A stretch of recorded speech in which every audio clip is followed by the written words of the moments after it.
start calling Igbo. You know, Isaac Fayose, if you are not a greedy man, why are you now calling Igbo like that? Because you know it's going to drive traffic for you. You are chasing clout on social media.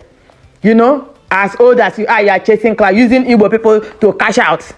You know, you are using Igbo people. When Igbo people start dragging you people now, they will say, hey, Igbo. But now you people have started, though. You are the one to start. Tomorrow now, you are the one to start, you know, saying Igbo people this, Igbo people that.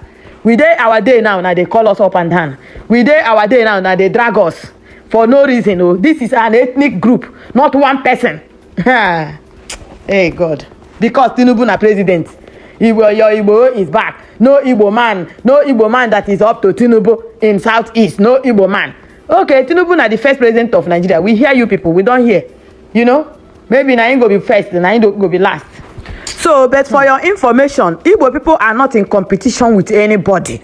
We are not in competition with anybody at all. So, this one, Yoruba people have turned to saint overnight. Yoruba people all of a sudden don't become expensive. Don't they expensive because Tinubu Ahmed Tinubu is now the president of Nigeria. That has now made Yoruba people very expensive people. We hear you. But just allow Igbo people to breathe. You are a Yoruba man. Oh. Thank God you are not an Igbo man.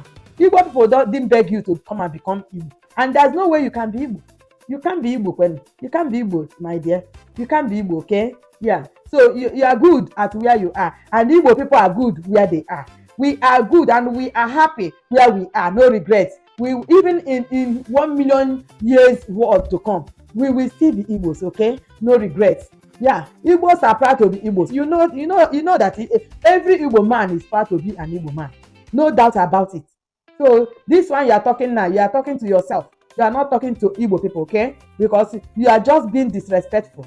You are just being disrespectful to yourself, not to Igbo people. Because even somebody listening to you online with your age and the caliber of person that you are, and see what is coming out of your mouth, are you not ashamed of yourself saying that kind of thing? You know, as old as you are, your children will watch your video and see what you are saying online. And your children may have, okay, you are married to an Igbo woman. Your children, their maternal home is Igbo land, and you are talking like that. If you